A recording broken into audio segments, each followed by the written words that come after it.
당신을 괴롭히는 투자, 오늘은 더 화끈하게 저희가 물리쳐 드리도록 하겠습니다. 제가 너무나도 기대했던 오늘 프로그램입니다. 여러분 반갑습니다. 아침의 투자 어잼입니다. 네, 안녕하세요. 홍선혜입니다. 아침엔 투자 화요일 화려한 이슈 배틀. 화려한 네. 이슈 배틀. 화가 나는 아니고. 화가 나는 아니고 화려한. 출연진이 화려하고. 그러니까. 네. 오늘 사실 여러분들 뭐 국내 증시 보면서 또 굉장히 그러니까요. 많은 분들이 좀 낙담을 하고 계실 텐데 그럴 때일수록 저희가 조금 더 화끈하게 그냥 제대로 한번 붙여보려고, 싸움을 한번 붙여보려고. 제대로 좀 붙여주세요. 네. 저랑 오늘 선혜 씨도 갈라서는 거예요. 네. 근데 뭐 같은 편일 수도 있고. 아, 그래요? 오늘 보고 좋습니다. 한번 말씀하시는 걸 네. 들어보고. 자, 일단 양시장 오늘 약세 보입니다. 화요일인데요. 진짜 화려한 이슈 배틀인데 뭐 화가 나는 시장. 좋습니다. 다 네. 화로 시작하는 건 다 그러니까. 붙여주셔도 돼요. 네. 간밤에 미국 시장은 또 연일 강세, 트럼프 트레이드, 뭐 야. 머스크 트레이드 여러 가지 말 뭐 갖다 붙이면서 계속해서 신고가 지금 경신 중인데 우리 시장 한때 2,500선도 등계됐었습니다. 그런데 지금은 좀 했었어요. 2,505선 기록을 하고 있고요. 오늘도 약세 보여주고 있는 시장 도대체 뭐가 필요한 건지 네. 시장 얘기 좀 해봐야 될 것 같습니다. 계속 말씀드리지만 화려한 이슈 배틀 저는 오늘만을 기다렸습니다. 구경 중에 가장 재밌는 구경이 쌈구경이라고 쌈구경. 제대로 오늘 이 고수 두 분의 말싸움을 저희가 네. 이게 맞다 저게 맞다 사실 뭐 둘 다 맞을 수도 있는 거고 둘 다 틀릴 수도 있는 거지만 여러분들이 가운데에 서가지고 난 저쪽으로 더 끌리는데 나는 이쪽으로 더 끌리는데 오늘의 승자는 여러분들의 댓글로 저희가 판단을 해보도록 하겠습니다. 소개를 한번 해드려볼까요? 네. 좋습니다. 어제 나와 주셨잖아요. 네, 이혁진 차장이 오늘도 화려한 이슈 배틀. 좋습니다. 네, 화려하게 또 나와 주셨고요. WM 법인본부 임성민 팀장님 두 분과 함께하겠습니다. 안녕하세요. 반갑습니다. 안녕하세요. 좋습니다. 네, 약간 느낌이 우리가 배틀이잖아요. 그렇기 때문에 두 분 서로 이렇게 미소 많이 안 보여주셔도 돼요. 네. 오늘 미소 많이 안 보여주셔도 되고 오늘만큼은 정말 정정당당하게 네. 약간 임성민 대 이혁진, 이혁진 대 임성민 느낌으로 화려하게 배틀을 한번 해보도록 하겠습니다. 같은 사내에서 이렇게 싸움 붙어도 되는 거죠? 방송에서만? 방송에서 나갈 때는 손잡고 나가요. 그러니까. 네, 나갈 때는 손잡고 나가는데 모르죠. 오늘 뭐 누가 먼저 삐져서 먼저 가실지도 네. 있고. 여러분 채팅창 통해서 나는 이분의 의견에 더 공감이 간다. 맞아요. 이분의 의견에 나는 설득이 되고 있다. 이런 것들 좀 남겨주시면 저희가 뭐 승자까지는 아니지만 승자 느낌으로 그쪽으로 오늘은 좀 많이 갔다. 뭐 여러분들이 매겨주는 거니까 저희가 그래도 너무 좋고. 배틀이니까 이분이 오늘은 좀 설득력 있는 얘기를 해줬다. 맞아요. 이런 승부는 갈려야 되잖아요. 앞으로 저희가 오늘이 사실 이슈 배틀에 대해서 첫 방인데 오늘 좀 잘 돼야 돼요. 그래야 더욱 고수들이 나 저기 나가서 내 말빨 한번 보여드려야겠다 이런 느낌으로 여러분들도 쫙 유입이 좀 되고 속 시원하게 그러게요. 만약에 종목이라든지 종목 배틀도 있을 수도 있고 업황이라든지 다 좋습니다. 어떤 것든 저희한테 여러분들 주제를 또 던져주시면 제대로 싸움꾼 두 분을 저희가 늘 초청을 해보도록 하겠습니다. 아니 누구보다 순한 두 분인데 지금 너무 아니에요. 이렇게 싸우라 우리가 이런 아니요, 건지 이렇게 모르겠지만 인상 좋으신 분들 이 또 마음 안에는 그렇죠. 사자, 뭐 승량, 승부사 다 1위, 있죠. 하이에나 그러니까. 다 살고 있어. 이걸 꺼내놔야 됩니다, 여러분들. 알겠습니다. 자, 화려한 이슈 배틀 일단 세 가지 공통 주제가 정해지는데 네. 주어지는데 거기에 대해서 배틀 이슈 토론 한번 해보도록 하겠습니다. 생각보다 굉장히 체계적입니다. 저희가 총 3라운드가 배틀로 진행이 되는데 네. 5분의 발언 기회를 두 분께 드리고 똑딱똑딱 가요? 그거는 저희가 알아서? 마음속으로 하는 거고 그리고 상호 질문 무제한입니다. 저는 아닌 것 같은데요. 네, 그 진행을 저희 두 사람이 좀 도움을 드려보도록 하겠습니다. 지금 채팅창에서도 네. 국내 시장 뭐 약세라는 게 지겹다. 맞습니다. 진짜 맞아. 언제까지 이래야 되는지 그냥 여기서 얘기 들으시면서 그 안에서 찾아드릴 거예요. 네. 오늘 그 안에서 찾아드릴 거고 일단은 두 분 뭐 시작도 안 했는데 나는 뭐 하늘색 잠바가 좋다. 난 무조건 하늘색이다. 아니지. 견자단은 무술에서도 이 말싸움에서도 지지 않는다라고 하시는 그렇게. 분들 계시거든요. 네. 좋습니다. 시작해볼까요? 시작해보도록 하겠습니다. 네. 오늘의 주제부터 공개를 해보도록 하겠습니다. 오늘의 화려한 이슈 배틀 주제는요. 오늘의 주제 돌아온 트럼프 시대 주목해야 할 업종은 이게 너무 뻔한가요? 야, 사실 우리가 수혜주다 아니다 이건 뭐 트럼프 때문에 굉장히 뭐 피해를 입는 업종일 것이다 굉장히 많은 예측을 하지 않았습니까? 그렇지만 여러분 저희는 그냥 깔아놓고 하지 않습니다. 둘 중에 하나만 선택을 맞아요. 해라. 근데 이 주제가 너무나 이제 많이 들어보셨을 거기 네. 때문에 뭐 수혜주, PL 이런 걸 들어보셨을 거기 때문에 이거 뭐 이러실 수도 있는데 사실 지금 시장 상황이 트럼프 트레이드 아니면 말이 안 되고 말이 안 되죠. 국내 시장에서도 이렇게나 약세를 보이고 있는 와중에 그래도 트럼프 이기 수혜주라고 불리는 종목들은 가는 장. 뭐 이렇게 된다면 맞습니다. 콕 집어서 어떤 업종에 우리가 좀 주목을 해봐야 되는지 그렇죠. 두 분의 의견 들어보겠습니다. 조금 더 솔직하고 구체적인 얘기 기대해 보겠습니다. 어떤 분 순서대로 할까요? 일단은 들어가기 전에 저희가 종목을 빵 공개를 어차피 해드릴 건데 맞아요. 오늘 이슈 배틀에 임하는 어떤 각오라도 아, 한마디씩 좀 그런 들어보고 것도 네, 좋아요. 들어보도록 하겠습니다. 팀장님? 먼저 우리 청코너 오늘 딱 옷도 그렇게 네. 입고 왔네요. 진짜 청코너네요. 약간 이 쓰시면은 약간 이 그 청코너 복서 느낌으로 나오신 느낌인데 청코너 우리 임성민 팀장이 어떤 각오로 임해 주실 겁니까? 아까 하도 이렇게 싸움을 붙이시는 그 네. 허재무 앵커님, 예. 제가 그 의도가 굉장히 무섭더라고요. 아, 그래서 그래요? 오늘 네. 뭐 질 때 지더라도 어. 그 우리 프로그램 이 취지에 맞춰서 네. 화끈하게 싸우고 KO도 확실히 되겠습니다. 아 잠깐만 KO가 되겠다 시키겠다는 모르겠습니다. 어떻게 되는지. 아니 근데 임성 팀장님이 세상 이렇게 뭔가 차분하시고. 우리는 알잖아요. 아, 맞아요. 이렇게 네. 승부사의 어떤 그런 기대해 보겠습니다. 선생님 어제 네. 이어서 네, 나와주셨는데 안녕하십니까. 토론에 임하는 각오. 네. 화요일에 이혁진 차장은 월요일이랑은 좀 다르게 하고 아. 그리고 네. 분석보다는 확실한 방향성을 이제 말씀을 드리고 부담이 되는 것은 아무래도 임성민 팀장님이랑 오늘 마침 이렇게 마주했다는 가장 큰 부담인데 네. 최대한 지혜롭게 헤쳐나가도록 하겠습니다. 좋습니다. 알겠습니다. 자 그렇다면 우리 청코너부터 어떤 종목 가져오셨는지 바로 공개해 주시죠.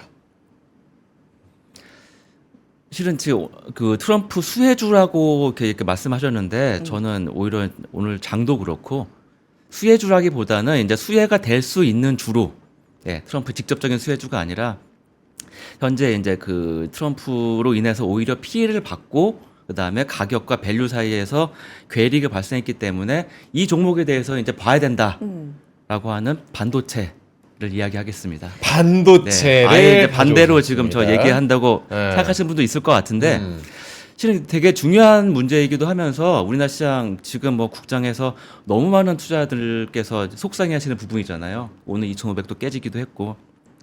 근데 우리가 이제 반도체 업종에 대해서 최근 분위기만 볼 게 아니라 어느 정도 역사적인 흐름을 좀 보긴 해야 됩니다. 그 흐름을 본다고 하면 지금의 위기가 반드시 이거 정말 헤쳐나가지 못할 것인가에 대해서 고민을 다시 한번 할 수 있는 부분이 되거든요. 과연 그러면 지금 우리 반도체 업종의 분위기가 되게 악화됐잖아요. 네. 악화됐는데 이유가 뭘까요? 거꾸로 제가 허재무 앵커님한테 질문. 이유가 뭐라고 생각하세요? 오늘도 이렇게 빠지는 오늘도 이유가 뭐냐? 빠지는 네. 이유가 예. 저는 AI 함께 타지 못해서 그런 거 아니겠습니까? 너무나 이제 그 얘기는 오래되기도 했고 네. 너무나 오래됐잖아요. 어. 네. 근데 지금 최근의 분위기 보면은 이제 트럼프 전 대통령이 당선이 되고 이제 보편 관세 얘기가 나오면서 관세 때문에. 이제 이건 이제 한국이나 그다음에 대만이나 상당히 위협이 될 것이다라는 얘기가 나오고 있고요. 근데 그 이면에 대해서 보면 한국하고 대만의 반도체 기업에 대해서 위협을 가하는 이유는 정확하게 하나예요. 모든 이유를 보다 딱 하나입니다. 미국에서 대체할 기업이 없기 때문에.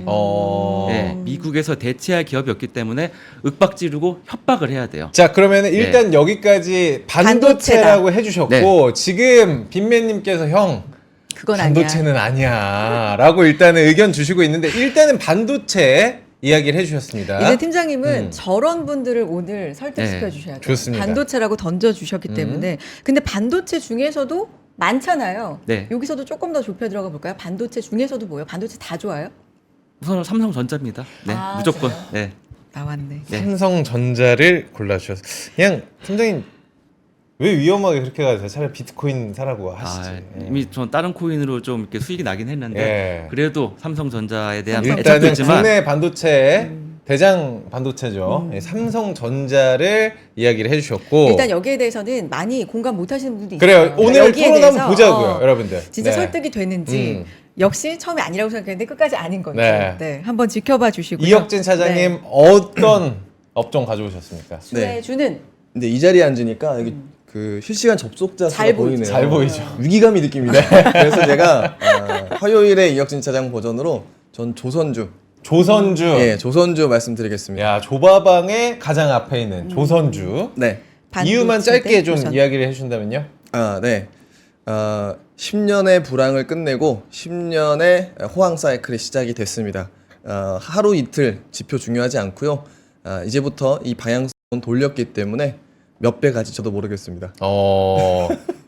일단은 한 분은 반도체 중에서도 국내 반도체 네. 삼성전자 이야기를 하셨고 이혁진 차장님 조선의 시대가 돌아왔다 의견 주셨습니다. 몇 배 갈지 모른다. 여러분들은 나왔어요. 어디에 네. 더 가능성을 두시는지 두 분의 승패는 여러분들의 실시간 댓글로 저희가 계속해서 체크를 할 거기 때문에 편하게 의견 남겨주시고 나는 반대한다, 나는 그쪽으로 동의한다 라는 의견까지 함께 주시길 부탁드려보도록 하겠습니다. 그러면 자, 이제, 왜 그렇게 보시는 건지 네. 트럼프 2기 시대에 왜 조선을 최선호 업종 수혜로 보는 건지 5분 발언씩 5분 발언. 반도체 먼저 들었으니까 조선으로 한번 가보겠습니다. 조선 반도체 차례로 들어볼게요. 네. 네.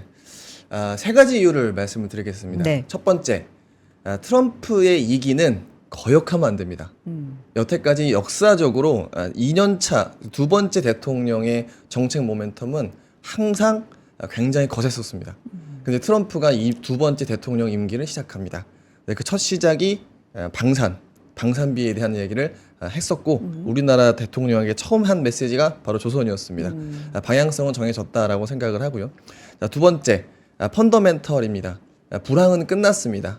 지난해 영업이익 흑자 전환한 이후에 27년까지의 이익률 증가는 그냥 정해진 경로라고 생각을 하고 있습니다. 자, 마지막으로 트럼프의 말이 아니라 이제 방산이 너무너무 중요해진 점은 바로 전체 규모가 상당히 컸기 때문입니다. 일반적으로 조선사들은요 수주 잔고가 뻔합니다. 40조, 50조 이렇게 왔다 갔다 합니다. 자, 그런데 얼마 전에 캐나다 잠수함 수주가 있었는데 우리가 패전했습니다. 근데 단 한 건이 10조 원 정도짜리였었어요. 그래서 이제까지 수주 잔고 이런 것들이 맨날 이렇게 봤어야 되는데요. 군함에 대한 수주 잔고가 늘어나기 시작하면 뭐 뒤에 자세히 말씀을 드리겠습니다만 그냥 판이 바뀌는 겁니다.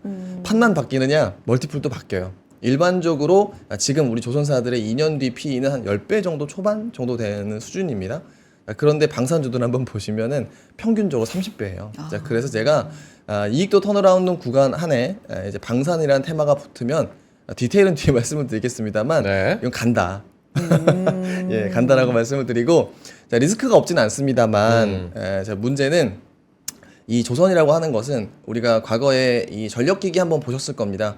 방향성을 한번 정하면 쉽게 좀 꺾이지 않는, 그러니까 이제 불황도 꺾이지 않고 호황이 와도 쉽게 불황으로 갑자기 넘어가지 않는 것이 이런 시클리컬 산업재입니다. 이런 중후장대 산업이 한번 방향을 정했기 때문에 25년도, 26년도 계속해서 한번 보시면 좋을 것 같다라고 생각을 합니다. 좋습니다. 조선 간다. 방산과 조선이 더군다나 겹쳐졌기 때문에 이거는 가는 거다. 트럼프 이기 거스를 수 없는 어떤 정책적인 측면도 있다. 5분 발언해 주셨는데 네. 반도체 아까 삼성전자 구체적으로 들어주셨으니까 이 부분도 한번 들어볼까요? 왜 삼성전자인지. 뭐 삼성전자라는 걸 얘기하기 전에 트럼프 1기 때 삼성전자 이제 우선 코스피부터 얘기할게요. 코스피의 상승률이 49% 정도 됩니다. 네. 그리고 그때 삼성전자의 상승률이 71%였고요. 그다음에 하이닉스 같은 경우에는 무려 495%였습니다. 야, 그러니까 지금 우리 트럼프 대통령 전 대통령인데 이제 당선인이죠. 네네. 당선인이라고 네. 할게요. 당선인이 지금 이렇게 계속 협박처럼 이제 얘기하는 거, 윽박지르는 것들이 결국은 다 본인들 자국을 위한 협상의 일환이거든요. 결국은 협상의 대상이 아예 망가지는 것도 본인들이 원하는 그림은 아닙니다. 이렇게 하고 아까 이제 말씀을 드리다가 좀 중간에 멈췄는데 네. 그 삼성전자 같은 경우에도 지금까지 역사가 보면은 계속 위기를 극복해온 역사였어요. 기본적으로 사이클에 대한 위기도 당연히 있었고요. 기술에 대한 부분도 분명히 있었고요. 과거 좀 오래된 얘기를 좀 더 드리면 과거에 일본이 메모리에서 굉장히 강세였습니다. 메모리 제일 잘 만든 국가가 일본이라고 했는데 당시 일본 메모리 특징이 뭐냐면 내구성이 굉장히 좋았어요. 내구성이 좋아서 한번 들어가면 10년을 쓸 수 있는 거예요. 근데 그 칩 메이커들의 주 이제 수요자들은 이 당시에는 PC 우리 대리나 이렇게 PC 사업자들이었거든요. PC 사업자들 입장에서는 10년 쓸 메모리가 필요가 없는 거예요. 아니 3년이나 4년씩 계속 바꿔가면서 계속 팔아야 되는데 10년이나 짱짱하게 쓸 메모리를 만들어봤자 아무 필요가 없었던 거죠. 근데 그 틈새를 치고 들어갔던 게 삼성전자였습니다. 딱 고객의 니즈에 맞춰서 자 우리는 뭐 내구성이 뭐 다 필요 없고 다 빼고 3, 4년은 충분히 쓸 만큼의 성능 좋은 가성비 좋은 메모리를 만들겠다. 그렇게 시작했던 게 삼성전자였고요. 과거에 보면은 치킨 게임이 한번 있었습니다. 2010년 이전이었던 건데 이제 일본의 반도체 업체, 대만, 미국, 한국의 반도체 업체들이 굉장히 치킨 게임을 했었어요. 그때는 오히려 생사를 걸고 했었습니다. 네. 어마어마한 적자를 어느 누가 이제 견디냐의 싸움이었고 그때 결국은 모두 다 정리되고 남은 것들이 삼성전자, 하이닉스, 마이크론 3개였습니다. 결국 보면은 생존을 건 싸움에서도 이미 이겼던 경험이 축적된 회사였기 때문에 지금의 위기가 제가 보기에는 생각보다 이 우리 이제 매크로 환경이나 우리 방송에서 접하는 것들 이런 것들이 좀 더 어떤 그 공포심을 불러왔다고 저는 보고 있고요. 기본적으로 밸류와 프라이스에서 이 괴리가 발생했을 때는 반드시 투자 기회라고 저는 보고 있습니다. 지금 오늘부로 삼성전자는 역사적 저점인 PBR 1배를 찍었습니다. 그래서 저는 기본적으로 1배에서 2배를 찍었거든요. 삼성전자가 거의 PBR 1배에서 2배 사이에 있었습니다. 네. 그러면 PBR 2배는 뭐 오늘 곱하기 2하면 10만 6천 원 정도 되잖아요. 그러면 결국은 지금이 거의 바닥이다 보고 있고 만일에 제가 이렇게 주장을 하면 있어도 삼성전자가 만 실적이 적자다 이러면 저도 부담일 텐데 조금 덜 벌었을 뿐입니다. 그거는 시장이나 매크로가 좀 도와주지 않는 부분도 있었고 뭐 최근에 이제 HBM 얘기도 있긴 하지만 엔비디아에 납품되지 않았을 뿐이지 이미 충분한 HBM 매출도 기록하고 있고요. 그래서 꼭 위기라고는 볼 수 없다라고 저는 좀 얘기하고 싶습니다. 좋습니다. 첫 번째 두 분의 5분 발언 저희가 한 분씩 듣고 왔는데 두 분 의견이 뭐 서로 같을 수도 있고 다를 수도 있고 지금 댓글도 굉장히 많은 부분들이 갈려지고 있는 상황이거든요. 자, 그럼 궁금합니다. 우리 임성민 팀장님이 바라보는 조선 그리고 이혁진 차장님이 바라보는 반도체는 어떤 의견이실지 짧게만 좀 부탁을 드려볼게요. 팀장님, 조선은 어떨까요? 조선 같은 경우에는 이제 팬데믹 이후로 기본적으로 이제 컨테이너 수주도 굉장히 많았고 뭐 주가에서 이미 너무나 잘 보여졌고 증권사에서 나온 레포트들이 워낙 많다 보니까 굳이 제가 이제 부연 설명을 할 필요는 없는 것 같은데 앞으로에 대해서는 조금 반신반의하는 부분은 전 좀 있습니다. 이유가 있어요. 예, 왜냐하면 이미 탱커나 이런 것들도 발주가 많이 나오긴 했지만 뭐 지금 뭐 신조성과도 좀 떨어지고 있고 그다음에 컨테이너 지수도 조금 하락을 하면서 앞으로 선주들이 좀 더 이걸 발주를 할 것이냐에 대해서는 조금 저희가 추이를 봐야 될 것 같고요.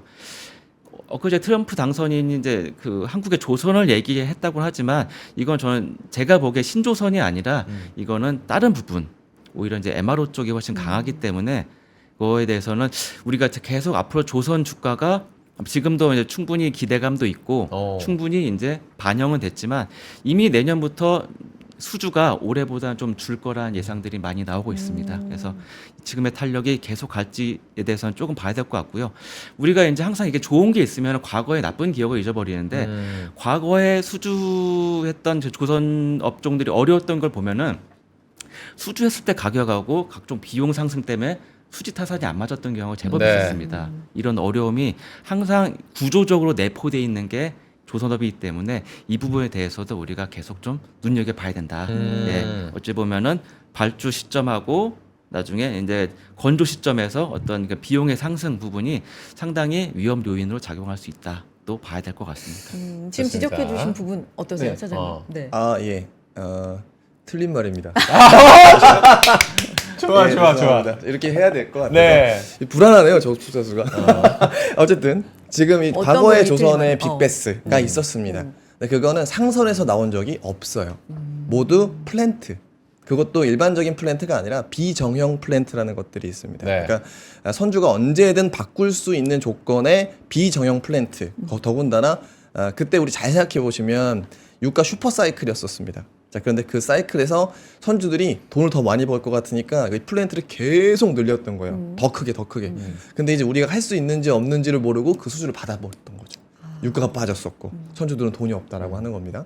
자, 그래서 그 플랜트를 심지어 안 찾아가는 경우들이 생겼어요.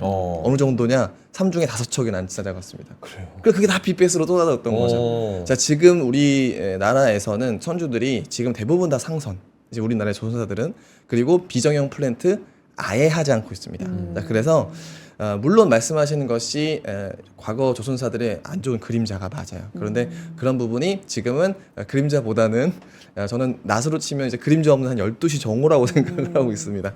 그래서 그런 부분들은 일단은 리스크는 좀 제한적이다라고 생각을 하고 있고, 오히려 흥미로운 점은 26년, 27년도를 놓고 보면 저가 선박이 아니라 고부가 가치, 심지어 중국이 할 수 없는 중국에 줄 수 없는 이런 선박들의 매출액 비중이 거의 제가 봤을 때 한 70% 이상 올라갈 것 같아요. 그러니까 과거에 기타 선종으로 쳤었던 특수선, 그러니까 중국이 하기 좀 어려운 것들이 수주장고에선 40%까지 채워졌었고, 그래서 저는 과거의 좀 그림자는 걷어지는 시점, 중국의 진입 장벽은 좀 높아지는 시점, 이런 것들이 앞으로 조선사가 되지 않을까라고 생각을 합니다. 지금 900핀님께서 오늘 재밌다. 야, 이렇게 가야지라는 이야기를 좀 해주시고 계시는데, 그렇다면 이혁진 차장님 바라보는 반도체 시선은 어떨까요? 아, 네. 반도체 장기적으로 보면 우상향이 맞아요. 뭐 사실 필라델피아 반도체 지수도 그러한데, 그런데 왜 꼭 삼성전자야만 하는가? 혹시 SK 하이닉스로 바꾸실 생각은 없는지에 대해서 여쭙고 바로 싶습니다. 답변. 삼성전자로 주장을 해야 될 만한 이유가 있습니다. 왜냐하면 SK 하이닉스도 그렇고 지금 삼성전자도 그렇고 어쩌면 그 적극적인 설비 투자보다는 전환 투자를 많이 하고 있습니다. 기존의 레거시 반도체 라인을 HBM 라인을 많이 바꾸고 있어요. 그러다 보니까 분명히 레거시 반도체 같은 경우에는 다운 사이클도 있고 업 사이클도 있는데 지금 다임 사이클에 진입했다고 대부분들 좀 판단을 하고 계시고, 내년 초 정도 좀 지나고 나서 내년 2분기부터는 어느 정도 업 사이클이 오지 않느냐, 다시 리스토킹 수요가 있지 않느냐라고 지금 전망들을 하고 있습니다. 그러면 확실히 레거시 반도체에 있어서는 SK 하이닉스보다는 삼성전자가 훨씬 우위에 있다. 왜냐하면 캐파 자체가 훨씬 크기 때문에 레거시 반도체가 한번 가격이 붙으면은 거기에 나오는 이익률 자체가 훨씬 다를 수 있고요. 그리고 하이닉스 같은 경우에는 지금 삼성전자와 주가가 아예 반대로 갔습니다. 그러다 보니까 투자자 입장에서는 회사가 좋은 거는 솔직히 이해되고 이혁진 차장님 말씀이 맞는데, 회사와 좋은 것과 주가가 비싼 것, 투자 수익률은 또 별개의 문제입니다. 그렇기 때문에 저희는 SK 하이닉스에 대한 뷰보다는 지금 확실히 가격 메리트가 있는 삼성전자가 훨씬 편안한 선택이다. 그리고 레거시 반도체 가격이 오르면은 그에 대한 수혜는 확실히 삼성전자가 받는다라고 저는 꼭 이야기하고 싶습니다. 꼭을 강조를 해주셨습니다. 가격 메리트라고 말씀해 주셨는데 이 정도 가격 메리트보다 더 메리트가 그럼 나와야 외국인은 들어오는 건지, 외국인 연속 매도하고 한 이틀 반짝 사고 또 연속 매도잖아요. 33일 뭐 이틀 반짝 사고 9일 10일 연속도 매도, 이건 어떻게 설명할 수 있어요, 팀장님? 그렇죠. 네. 그러니까 그들이 이제 왜 사고 파는지에 대해서 심층적으로 알 수는 없어요. 알 수는 없는데 과거의 패턴을 조금 보면은 그 다운 사이클 때는 확실히 약간 고간을 비우는 그런 플레이를 많이 했던 것 같고요. 업 사이클이 되면은 야, 이 가격에도 계속 사나라는 생각이 들 정도로 지속 매수를 했던 패턴을 보이고 있습니다. 그래서 좀 한번 의사결정을 하면은 그런 패턴을 쉽게 바꾸지는 않는 그것들이 이제 외국인 투자자들의 모습이었기 때문에 지금은 이제 아까 말씀하신 대로 계속 이제 매도를 하는 패턴이잖아요. 이게 쉽게 돌아갈 정도의 어떤 지금 모멘텀이 있지는 않아요. 그게 그러면 안 나온다는 건데 안 나오고 있다는 거잖아요, 그죠? 그래서 이제 우리가 이제 과거의 시점에 대해서 길게 보는 거죠. 과연 삼성전자가 내리막만 걸었느냐에 대해서 보면은 아까 말씀드린 대로 역사적 PBR이 1배에서 2배였습니다. 1배는 거의 바닥이라고 보고 있고요. 그러면 대부분 1배 언저리에서는 대부분 이때부터는 모멘텀이 없다 하더라고 너무 싸다. 이 정도면 살만하다.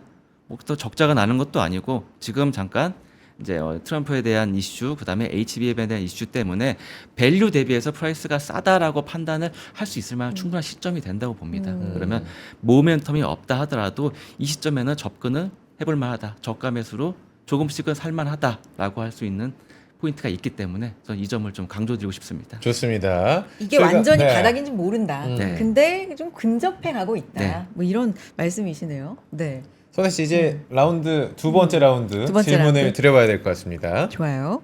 뭐예요?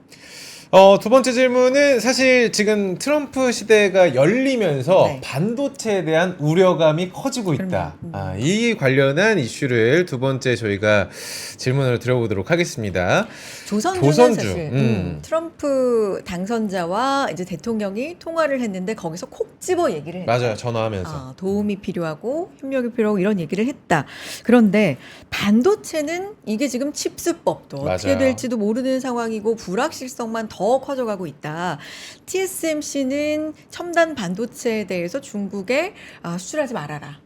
7나노 이상에 대해서 이런 부분이 지금 나오고 있는 상황. 그러면 우리 업체에 대해서도 이제 네. 조만간 이런 게 영향이 오는 거 오겠구나. 아니야? 네. 뭐 이런 것들 어떻게 봐야 되겠습니까? 이 부분 팀장님도 들어봐야 될것 그렇죠. 같아요. 우선 조선주에 대해서는 지금 뭐 레포트들도 많이 나왔고 이혁진 차장님께서 너무 좋은 말씀 해주셨는데 제가 올 3월에 읽었던 책이 하나 있었습니다. 책이 하나 있었는데 뭐 책에 대한 홍보는 아니고요. 이제 중국은 어떻게 실패하는가라는 책이 제목은 그렇고 실제 유튜브에도 많이 나와 있습니다.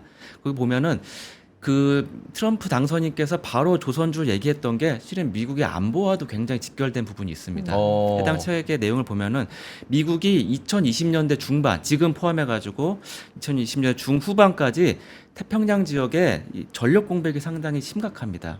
왜냐하면 지난 25년간 미국이 전장으로 벌였던 곳이 거의 중동, 아프가니스탄이었고요. 그 다음에 그 전에는 베트남, 그리고 마지막 해양전이 태평양 전쟁 때였어요.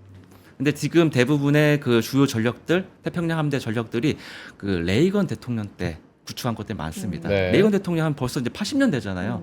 그 전력들이 벌써 40년이 다 돼가고 있다 보니까 MRO 얘기를 했던 게 그 전투함이나 이런 특수 선종 같은 경우에는 발주를 하고 나도 2, 3년 만에 탱커처럼 끝나진 않습니다. 5년, 7년 이렇게 오래 걸리거든요.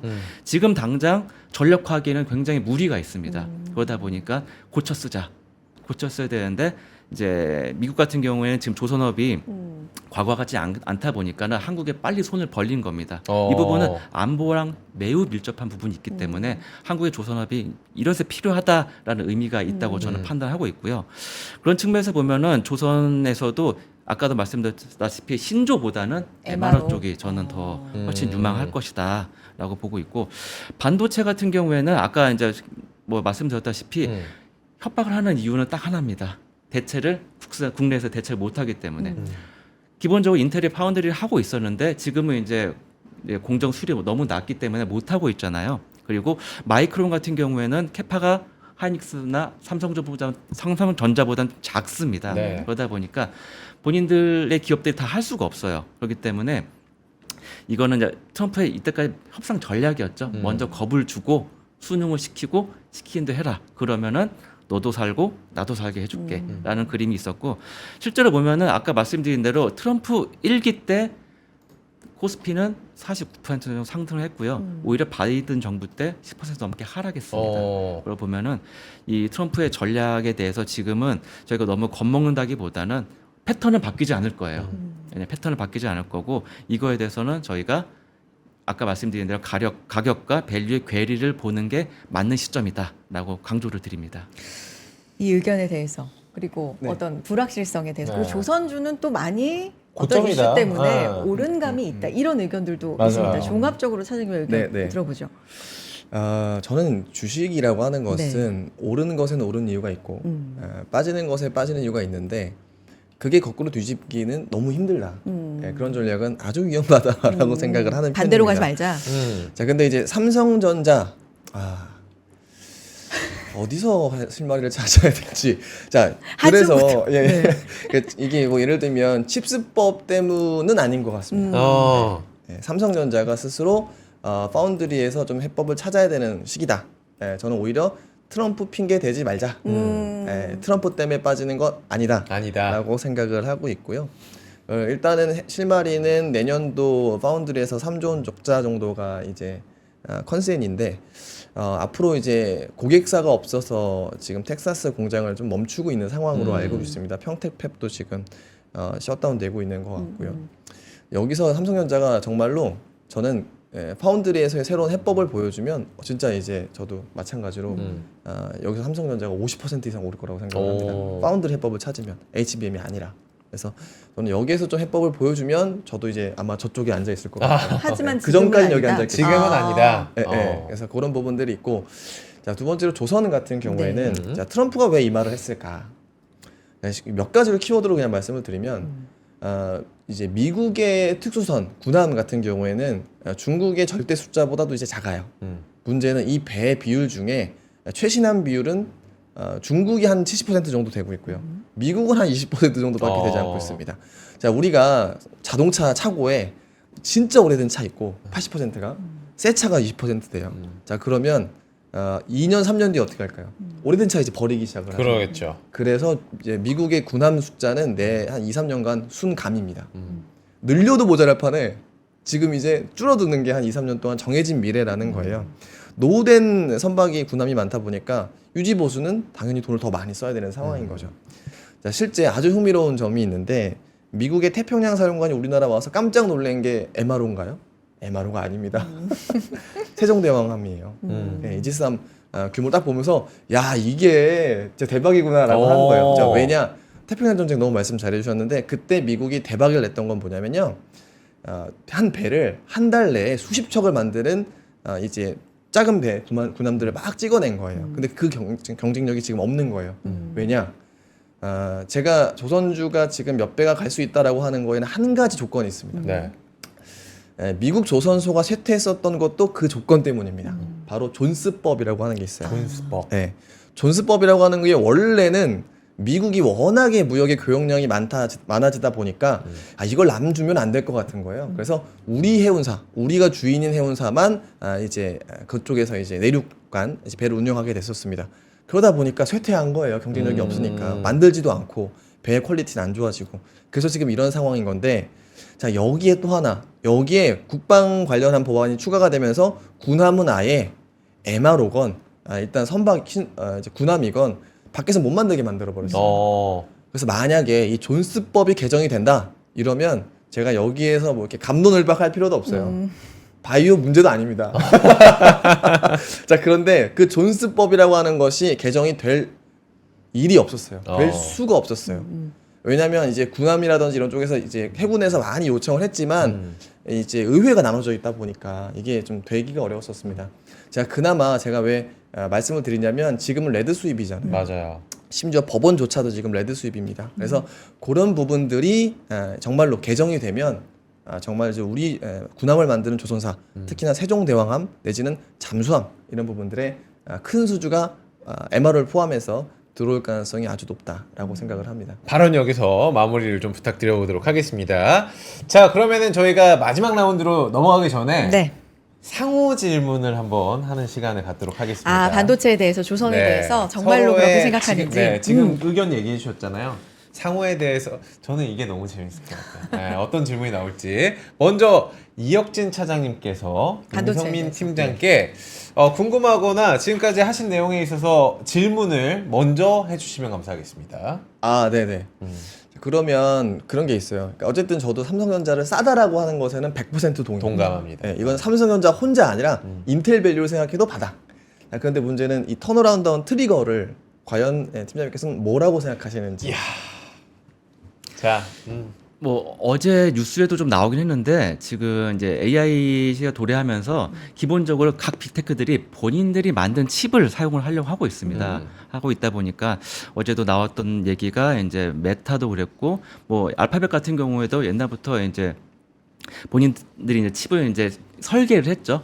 하지만 이 빅테크들이 기본적으로 설계는 하되 생산은 파운드리 맡겨야 됩니다. 그렇죠. 근데 TSMC한테 이제 줄을 서면은 생각보다 너무 시간이 오래 걸릴 수가 있어요. 이미 이제 엔비디아가 입도 선매를 하고 있는 상황이기도 하고, 그다음에 이제 본인들이 좀 그 시간적으로 빠르게 대응을 하려고 하면 삼성전자와 이야기를 하는 게 좀 더 유리할 수가 있습니다. 또 삼성전자도 급하잖아요. 본인들도 파운드리를 지어놓고 보여는 줘야 되기 때문에 네. 본인들도 우선은 대외적으로 보여주려는 목적에서 반드시 그런 빅테크의 수주를 발 가능성이 클 것 같고요. 그렇다고 하면은 아까 이제 이혁진 차장님이 말씀하셨던 파운드에 대한 우려, 고객이 없어서 지금 놀고 있는 이 파운드에 대한 우려가 우선 상당히 좀 벗어날 수 있는 어떤 모멘텀이 될 수 있습니다. 그래서 너무 이제 좋은 지적이셨고, 실은 아까 이제 그까지 말씀을 드리려고 했었는데 참 시간이 없어서 못 드렸다는 말씀인데 네네네. 프로답게 제가 하고 싶었던 말을 이렇게 끌어내 주셨어요. 끌어내 주셔가지고 정말 감사드리고, 그래서 제가 이제 이 반도체 기업들 역사를 보면은 항상 이렇게 절대적 강자는 없었습니다. 엔비디아만 하더라도 뭐 수년 전까지만 해도 이제 저기 지포스라고 하는 그 그래픽 카드, 굳이 그 업계에서 유일하게 살아남았기 때문에 오늘 빛이 있었던 것 같고요. 네. 그렇다고 해서 엔비디아가 계속 앞으로도 잘 될 것이라는 데에서는 과거의 역사를 보면은 꼭 그렇지만은 않을 수 있습니다. 왜냐하면 우리 인텔이 아주 좋은 예예요. 인텔이 2016년 정도, 16년, 17년 정도에 그 당시 CEO가 이제 마이크로 아키텍처 엔지니어를 한 10,000명 넘게 해고를 했거든요. 당시에 그 CEO가 보기에는 인텔은 기술적으로 너무 위이기 때문에 우리는 비용이 더 중요하다라고 판단했었고, 그때 상당히 많은 엔지니어가 나가게 됐습니다. 그리고 나서 신기하게 몇 년 있다가 AMD 젠 시리즈의 성능이 확 올랐고요. 애플에서는 드디어 M 시리즈가 나왔습니다. 이런 것들이 보면은 항상 절대 강자는 있을 수는 없다가 이 생태계였고요. 그렇게 이제 구축이 되어 왔던 것 같고요. 그 다음에 삼성전자 같은 경우는 기본적으로 아까 말씀드린 대로 위기의 역사를 매번 겪어왔습니다. 삼성전자가 또 시어머니가 좀 많습니까? 국가가 그리고 모든 국민이 바라보는 기업이기 때문에 좀만 못해도 지적을 많이 해요. 거기다면 다른 길을 가려고 해도 그 가기를 되게 어렵습니다. 어렵기 때문에 저는 삼성전자에 대한 믿음도 있지만 그다음 역사적인 문제, 그리고 이 반도체 빅테크 어떤 구성에 있어서 반드시 TSMC에만 의존하지 않을 것이다. 파운드리 그래도 수율이 낮을 뿐이지 그래도 충분히 역량은 이미 과거에 검증을 했었던 이제 파운드리이기 때문에 그거에 대해서는 저희가 좀 더 희망을 가지고 지켜볼 수 있다. 왜냐하면 지금 파운드리 누군가 또 새로 시작할 수는 없어요. 인텔 파운드리는 이미 이제 너무 좀 그 선단 공정에서 너무 밀려났고요. 최선단 공정에서는 결국은 TSMC 아니면 삼성전자밖에 없습니다. 그렇기 때문에 아직은 대체제가 전혀 없기 때문에 삼성전자에 대해서는 파운드리에 대해서 희망을 가져도 된다라고 저는 보고 있습니다. 트리거 포인터가 근데 수율이 낮을 뿐이지라고 얘기하기에는 그 수율이 너무 중요한 거 아니에요? 그렇지. 수율이 중요하죠. 네. 중요한데 처음에 초도 물량에 대해서 이거는 이제 그 제가 보기엔 메이커들의 니즈가 좀 다를 것 같아요. 처음부터 투자를 많이 하느냐, 아니면 처음부터 투자를 점차 늘려가면서 파운드리랑 보조를 맞추느냐, 이거는 별개의 문제 같습니다. 그때까지도 상당수의 메이커들이 처음부터 어마어마한 물량을 주진 않아요. 처음에는 보고 수율 보고 그다음에 이거 생산되는 기간까지 다 감안을 해서 다음 물량을 발주를 합니다. 그렇기 때문에 처음에 수율이 좀 나쁘다 하더라도 삼성전자 입장에서는 무조건 받아야만 되는 상황일 거예요. 그리고 받았다라고 대외 공표를 해야 될 상황일 겁니다. 그래서 그런 이제 내재적인 니즈를 감안한다고 하면 수율은 어찌 보면은 부차적인 부분이고, 엔비디아 같은 경우에는 워낙 주문이 많기 때문에 수율이 중요했습니다. 그렇기 때문에 TSMC 같은 경우에 그냥 그런 수율을 삼성전자보다 잘 맞췄거든요. 때문에 훨씬 그 주목을 받았던 건데, 이 TSMC하고 삼성전자, 인텔 세 가지를 비교를 해보면 특징이 삼성전자하고 인텔은 칩을 다량으로 생산하는 구조였습니다. 자체 칩을 다량으로 생산하는 구조였기 때문에 실은 맞춤형 칩에 대해서는 역량이 좀 TSMC에 비해서 좀 부족했어요. 그러다 보니까 아직은 제가 보기엔 학습 비용을 내고 있는 상황이었고, TSMC는 종합 반도체 기업이 아니라 파운드리 전문 기업이기 때문에 이때까지 주문을 온 것들을 그때그때 잘 맞춰서 잘 만들었습니다. 그렇기 때문에 훨씬 지금 어찌 보면은 이게 파운드리 시대가 열렸을 때 훨씬 대응을 잘할 수밖에 없는 구조적인 부분이 있었어요.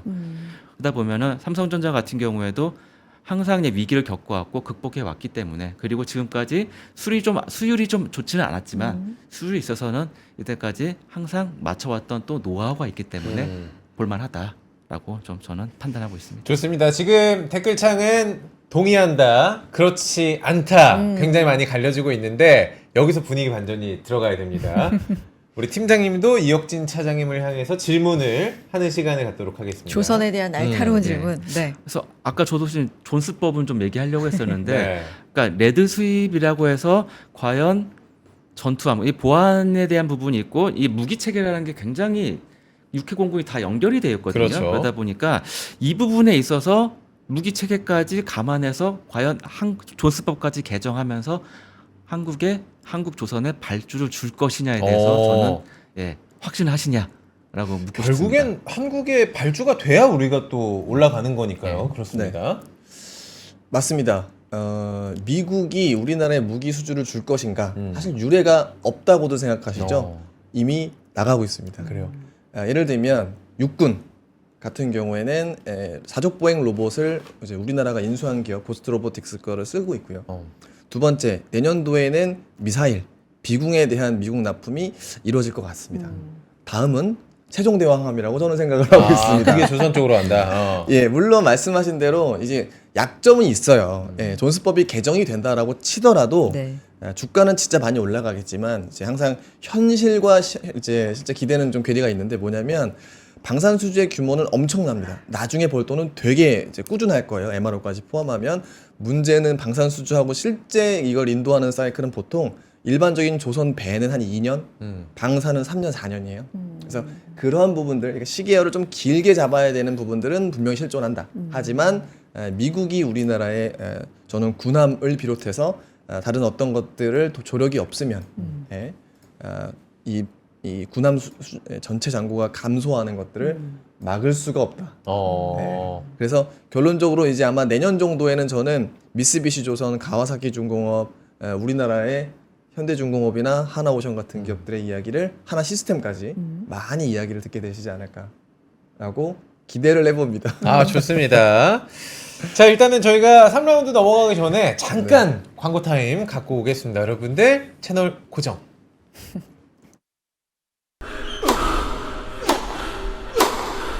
멋있다. 부러운가? 14만 1211번의 스윙과 68개월 27일의 투자로 만들어진 자세다. 나의 테니스도 나의 자산도 투자로 키운다. 나는 투자한다. 나는 성장한다. NH투자증권. 네, 아침에 투자 함께하고 계시고요. 네. 반도체냐 조선이냐. 저는 문득 반도체도 조선도 아니면 어떡하지? 2패. 사실은 의문의 2패를 하게 되는 건데 어. 야, 오늘처럼 댓글창이 날카로운 날이 없습니다. 네. 예, 굉장히 본인의 의견들이 많이 남겨주고 계시고 네. 말도 안 되는 얘기 좀 하지 말아라 라는 식의 아이, 그런 거 댓글까지. 좋아요. 의견 좋습니다, 많이 네, 여러분들. 남겨주세요. 저희는 오늘은 창과 방패의 싸움이 아니라 여러분들의 이 의견 듣고자 저희는 다 맞을 준비가 돼 있으니까 좀 읽어드리도록 하겠습니다. 네. 말도 이- 안 된다고 하신 분 거부터 해주세요. 그래요? 조일 가능성이 클 것 같아요. 아, 제가 네. 한번 해드릴게요. 네, 참. 그만 좀 소설 써라라는 이야기를 아까 제가 봤는데 우리 반도체는 그만 소설 좀 써라라는 이야기를 좀 해주신 분이 계십니다. 딱지님께서 아유 억지로 너무 짜낸다라고 이야기 좀 아이고. 해주시긴 했는데 의견 감사합니다. 네, 많이 올려주세요. 좋은 네. 의견입니다 저희한테. 네. 그리고 뭐 당연하죠. 돈 벌기 쉽지 않다고 안지현님이 계속해서 남겨주고 계시고요. 네. 이런 분도 있어요. 왜 그러면 삼성은 삼성인데 왜 하이닉스도 밀리냐 뭐 이런 궁금증도 지금 표현해주고 계시고 삼성만의 아까 왜냐하면 차장님이 문제라고 해주셨는데 전반적으로 반도체가 최근에 매출이 약하잖아요. 뭐 네. 이런 거는 뭐가 반영된 건지 이런 것도 좀 궁금해 하시는 것 같고요. 이 부분에 대해서도 조금 생각해 보시고 조금 이따가 우리 네. 머스크 형님이 이런 댓글 남겨주셨습니다. 홍선에는 알고 있다. 뭘? 반도체도 조선주도 아니다라는 것을 알고 있으면 참전을 했어야죠. 추천을 인버스로 하시는 분들 보고 약간 또 빵 터져가지고.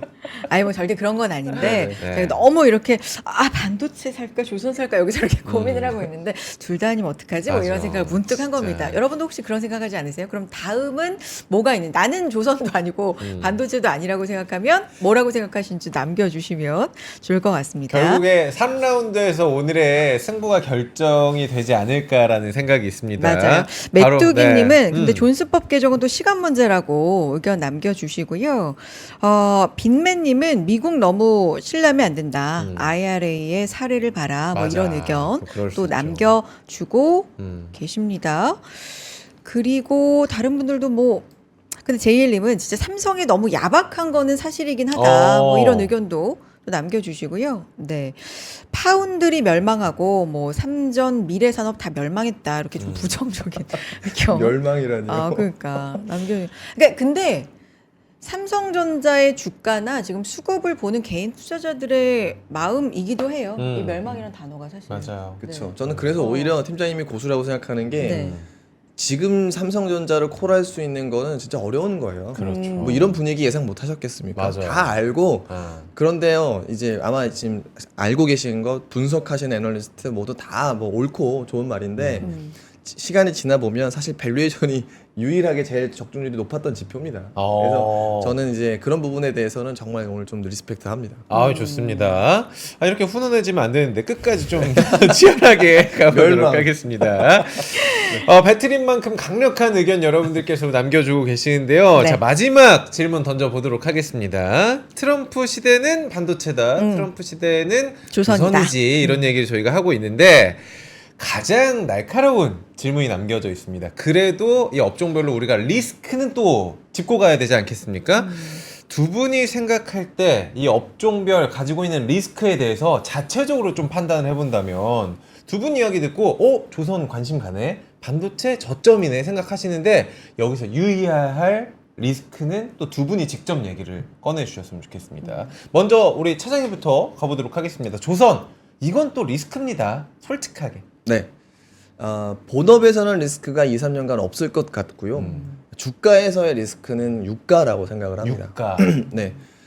사실 전체의 이제 유조선의 수주 비율이 10%대밖에 안 됩니다. 이제 예전에 조선사가 아니지만 그래도 시클리컬이기 때문에 유가가 빠지면 항시 약했던 거는 부인할 수가 없을 것 같습니다. 또한 달러가 이상 강세를 만약에 보여서 상대적으로 유가가 또 쉬게 되면 아무래도 전통적인 조건으로는 조선주가 조금 쉴 수도 있을 것 같아요.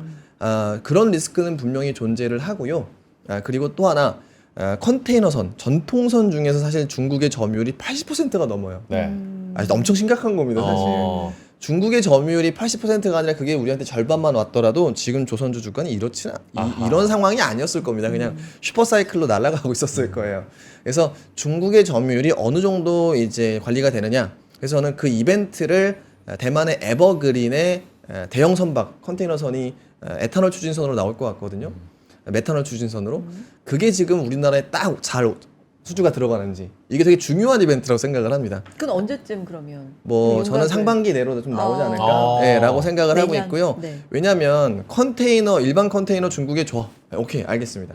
그런데 메탄올 추진선이라든지 새로운 엔진이 들어간 컨테이너선이 우리로 올 수 있다라고 한다면 장기적으로 신선종은 비중이 늘어나가니까 중국 안 주고 우리가 가져올 수 있는 선박이 있는 거거든요. 그래서 저는 에버그린의 대형 컨테이너선 이런 것들이 우리나라에 잘 왔으면 좋겠다라는 게 저희 바람입니다. 좋습니다.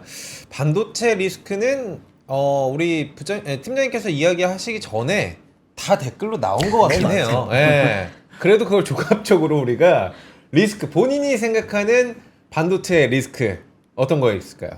제가 리스크를 얘기하면은 앞에서 말한 거는 뭐냐라는 냉담을 받을 가능성이 그래, 몹시 큰데 모순적일 수도 있어. 몹시 큰데 그래도 뭐 우리 객관적으로 짚을 건 짚어야 되니까요. 네. 그래서 두 가지 HBM하고 파운드리 각각 얘기를 하겠습니다. HBM 같은 경우에는 아직도 이제 엔비디아 쪽부터 이제 좋은 소식이 안 들리고 있잖아요.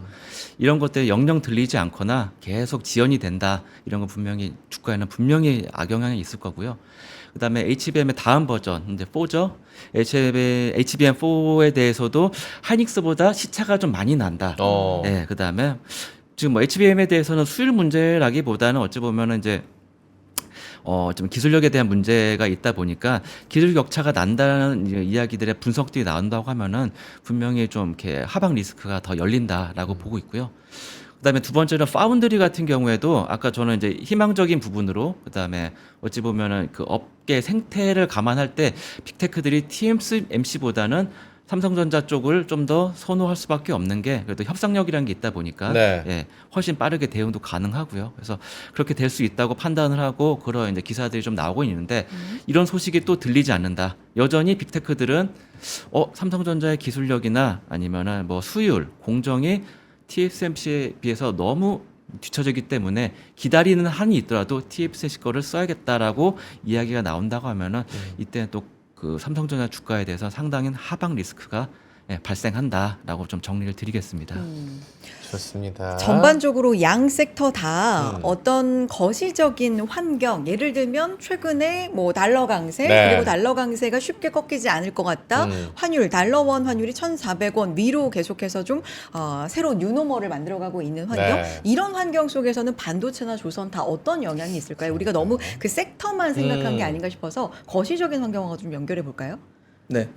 달러 강세가 된다라고 하더라도 미국의 리쇼어링 주식들은 다 주가가 올랐어요. 과거에 보면 에코프로라든지 사실 과거 이제 우리나라가 미국의 반도체 팹을 만든다고 했을 때 반도체 주가 좋았습니다.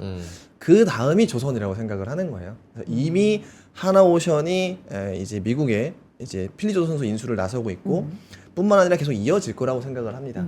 필리조선소 가지고는 뭐 턱도 없기 때문에 네. 그래서 달러 강세에서 유일하게 돌파구가 됐던 종목 역시 그 리쇼어링에 아주 빠르게 동참하는 종목들이었습니다. 그래서 달러 강세, 미국의 리쇼어링 리스크가 맞아요. 근데 거기서 피해 나갈 수 있는 유일한 방법은 과거에 보면 미국에 공장을 짓거나 어쨌든 미국에서 생산하는 겁니다. 그래서 그게 시작하는 것이 조선이기 때문에 저는 오히려 그러한 부분들이 리스크가 아니라고 생각을 하는 거고 다만 달러가 올라서 유가가 쉬면 아까 말씀드린 대로 주가는 좀 단기적으로 부침이 있을 수 있겠다 정도는 생각이 좀 들고 있습니다. 조선주 과거에 부침이 한번 생기면 회복되는데 꽤 오랜 시간 그렇죠. 걸리지 않았나요? 이제 그런 건 없는 거예요, 여러분들. 그래요? 그럼 확신을 그렇게 하시는 거예요? 이게 왜 그러냐면 이 전력기기 지금 보시면 7년 불황하고 한번 도니까 이제 수출도 그렇고 다 올라가잖아요. 그게 업황의 문제가 아니라 그냥 교체 시기, 교체 수주 시기야. 잔고의 이제 수익 인식 시기라는 어. 것이 일반적으로 전력기기는 1년, 그 다음에 조선은 이제 2년 이런 부분들이 있기 때문에 아까 말씀드렸던 뭐 대단한 무언 이제 과거에 정말 공포에 떨게 만들었었던 유상증자라든지 이런 거는 좀 쉽게 나오기는 어렵다. 그러니까 이런 말씀 왜 드리냐면 사실은 많이 빠져 있고 저평가돼 있고 계속 희망 고문하고 있는 건 반도체 쪽이 맞는 것 같은데 네. 네. 그래도 저기는 한 번 돌면 쭉 갈 것 같은 어떤 과거의 패턴이나 믿음이 있는데 조선은 한 번 부러지면 되게 오래 걸린다라는 인식이 좀 부러지기 있는 것 전에 같아요. 한 번 돌았죠. 현대민포 20배 갔어요, 여러분들. 조선 그래서. 쪽에 계속 이렇게 좀 날카로운 질문 꽂는 거 아유. 보니까 혹시 반도체 쪽으로 마음이 가신 건가요? 전 사실? 삼전도 초반에는 아, 날카롭게 그래요? 질문했습니다. 어. 그 수율 문제 아닌가요? 제가 이런 질문했잖아요. 아니에요, 사실. 3전 너무 때리는 게 마음이 좀 아팠을 것 같아요. 3천을 너무 때리는 게 아까는 오히려 이쪽에 음. 팀장님께 좀 이렇게 하다가 조선도 제가 벼르고 있었어요. 조선도 한번 해야 되는데. 조선도 한번 해야 되는데 좋습니다. 결국엔 조선도 반도체도 아니고 홍선에는 알고 있다 쪽으로 지금 가요. 가고 있는 것 같습니다. 두 분이 이제 마지막 정리 발언만 남겨두고 있습니다. 네. 이제 오늘의 끝장 토론의 이제 마지막 단계인데 우리 시청자 여러분들께서 오늘의 결과를 말씀을 해주실 단계거든요. 마지막 한마디를 네. 두 분께 왜 저는 수혜주로 조선 최고 반도체를 발언이에요. 네. 골랐고요. 여러분들 어떠세요? 느낌으로 좀 부탁을 드려보도록 하겠습니다. 3전 마지막에 제가 기회를 드리도록 하겠습니다. 사장님부터 부탁드리겠습니다. 네. 저는 장기적으로 왜 어떤 말씀을 좀 드리고 싶냐면 지금 전 세계 국방비 비율이 나토국이 한 2% 이제 맞추기 시작을 한 거예요. 근데 이게 3%를 가잖아요. 한 1,000조 원 정도는 무기 구매 이제 전체 국방비가 늘어나는 거고 이 중에는 한 300조 정도가 이제 무기 구매에 쓰게 됩니다. 근데 제가 여기서 마지막 말씀드리는 거는 예전에 냉전 시대가 있었잖아요. 90년도에 그때 글로벌 국방비 지출 비율은 4.8%였어요. 이게 소름 끼치는 겁니다, 여러분들. 소름. 근데 문제는 모두가 중국산 배가 50% 점유율로 바다를 누비고 있어요. 이거 지금 미국뿐 아니라 모든 국가에서 대비를 해야 됩니다. 아하. 그렇게 되면 다음 사이클은 뭐 군함뿐 아니라 이 선박에 대해서도 탈중국을 25년도에 할 수밖에 없다라는 것이 저희 마지막 발언입니다. 아, 감사합니다. 우리 이혁진 후보님의 기호 1번? 기호 1번. 1번? 이쪽은 1번. 마지막 최후 발언 삼성전자인가 왜? 부탁드리겠습니다. 실은 어제 제가 이제 작가님께 이 주제에 대해서 이제 딱 통보를 받고 반도체 업종을 골랐을 때 굉장히 놀라셨어요. 그러니까요. 이게 불구덩이에 들어가는 거 아니냐라고 말씀을 하셨는데 실은 이제 우리 국내 장에서 솔직히 희망은 뭐 삼성전자, 하이닉스가 맞고요. 뭐 어떤 그런 감정적인 부분도 있지만 저는 트럼프 수혜주라고 반도체를 보기는 어려워요. 그런데 아까부터 제가 강조드렸던 거는 이 항상 투자라는 거는 이 밸류와 프라이스 사이에서 괴리가 벌어질 때 발생을 합니다. 저는 그 충분히 본질적인 밸류에이션에 대비해서 충분히 가격이 너무 떨어졌다라는 걸 믿음을 가지고 있고요. 이미 역사적으로도 PBR 이제 1배라고 하면은 충분히 저점으로 많이 인식들을 하고 있기 때문에 이 부분 때문에 이제 트럼프에 대한 수혜주가 아니라 이런 위기에서 어떠한 밸류와 프라이스 사이에서 가격이 벌어졌을 때 충분히 투자해볼 만하다라고 말씀드렸고요. 그리고 추가적으로 아까 이제 어떤 매크로에 대해서 좀 얘기를 안 네네. 드렸는데 그 아까 레거시 쪽에서는 삼성전자 굉장히 강할 수밖에 없습니다. 네. 규모 자체가 워낙 크기 때문에 보면은 내년 정도가 되면 우리가 팬데믹 때 샀던 PC들이 교체 주기가 슬슬 돌아오고 있고요. 그다음에 슬슬 윈도우 새로운 버전이 나오기 시작할 겁니다. 윈도우는 새로운 버전이 나올 때마다 램이 2배씩 늘었습니다. 그렇기 때문에 새로운 버전의 윈도우가 나오고 그다음에 PC들은 이제 교체 주기가 25년, 26년 도래한다고 하면 이때는 확실하게 레거시 반도체의 가격이 상승 탄력을 받을 수 있다. 그러면 그거에 대한 1차 수혜는 하이닉스도 아니고 바로 삼성전자이기 때문에 네, 그런 관점에서 네, 말씀을 드렸습니다. 좋습니다. 알겠습니다. 네. 승자 가려진 거예요? 승자는 어때요? 우리 오늘 댓글창 분위기가 어땠는지 지금 밖에서 계속해서 집계를 해주시고 계시는 것 같은데 승자를 네 우리 스태프 여러분들 네 결정이 된 것 같습니다. 아, 그래요? 네, 어떻게? 결정이 됐습니다. 이게 어떻게 결정이 돼요? 결정이 오. 됐고요. 오늘의 승자 발표를 하도록 하겠습니다. 전반적으로 내용을 분석을 했을 네. 때 마음이 어느 쪽으로 더 많이 향했다라고 이 지금 댓글을 판단을 좀 집계해서? 그렇습니다. 네. 아. 초반부터 지금까지 총 집계를 해가지고 오늘의 승자는 우리 삼성전자 를 외치신 임성민 팀장이 아니라는 말씀을 드리도록 그렇죠. 하겠습니다. 말도 안 됐습니다. 이혁진 차장님 축하드립니다. 네. 아니 근데 이거는 진짜 오늘 무슨 근거인지 잘 모르겠어요. 예. 제가 지금 계속 채팅창 보고 있었거든요. 이상한데. 그래요? 오늘 분위기상 지금 그렇게 됐다는 거지. 사실 주가 흐름으로 향후 승자는 진짜 가려지지 않아요. 그렇죠. 예. 승자는 홍선혜라고 누가 승자는 홍선혜다. 둘 다 아니라고 얘기한 홍선혜다. 이패로. 네. 저희가 감사합니다. 네. 앞으로의 투표는 계속해서 과학적인 투표 방식으로 연구를 더 해보도록 하고요. 오늘 아마 이 반도체에 대한 실망감의 댓글이 많았기 때문에 그러니까 조선 네가 더 잘했어 느낌보다는 반도체 갸우뚱 때문에 아마 승자가 조선 쪽으로 좀 기운 것 같거든요, 여러분들. 앞으로 이 조선업의 사이클 그리고 반도체 반등 여러분들이 많이 좀 기대를 해주시고 두 분 오늘 첫 번째 소감 짧게만 한 번씩 여쭤보도록 하겠습니다. 소감까지. 고생 많으셨으니까 네. 오늘 저기 기호 2번이셨죠? 삼성전자 관계자 같아요, 삼성전자. 아니 근데 모르는 거예요. 향후 시장 어떻게 될지는. 네. 네. 오늘 뭐 저희 컨셉 자체가 어떤 분석이나 매크로에 대한 얘기보다는 투자 관점에서 좀 얘기를 했고요. 그래서 삼성전자 같은 경우에 참 애증의 종목, 너무 많은 분들의 애증의 종목이기도 합니다. 그래서 저는 그런 애증까지도 좀 담아서 특히 이제 좀 더 이제 이 삼성전자가 좀 더 잘 되는 그런 마음에 네, 투자자도 잘 되고 우리나라도 경제도 잘 되는 마음으로 이제 삼성전자를 응원하는 그런 이제 분석을 좀 해봤고요. 그래서 투자의 관점에서는 전 여전히 강력하게 좀 주장을 하고 싶고 그동안 제가 이 방송에 나와서 찍었던 종목들이 상당히 많이 올랐습니다. 그렇습니다. 예, 저희는 그거 알고 있죠. 네. 저는 뭐 저의 그런 감과 촉 이런 것들도 나쁘진 않다라고 좀 강조하고 싶습니다. 알겠습니다. 사장님. 네. 25년도 여러분에게 희망을 여러분 계좌에 조선을. 여기까지 하겠습니다. 네. 두분 알겠습니다. 감사합니다. 고맙습니다. 네, 감사합니다. 자, 아침엔 투자 화요일 화려했나요?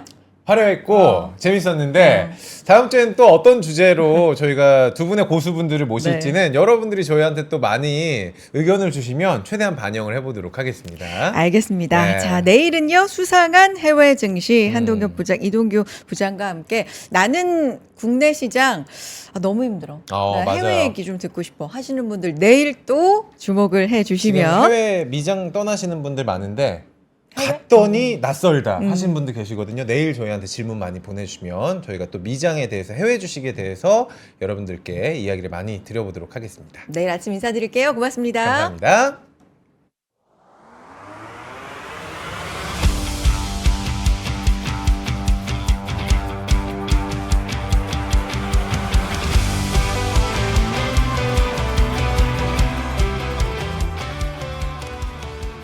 삶의 격을 높이는 9가지 지혜를 함께 나눕니다. 위즈덤 칼리지 시즌 2 영상 아래 링크를 클릭하시면 자세한 내용을 확인하실 수 있습니다.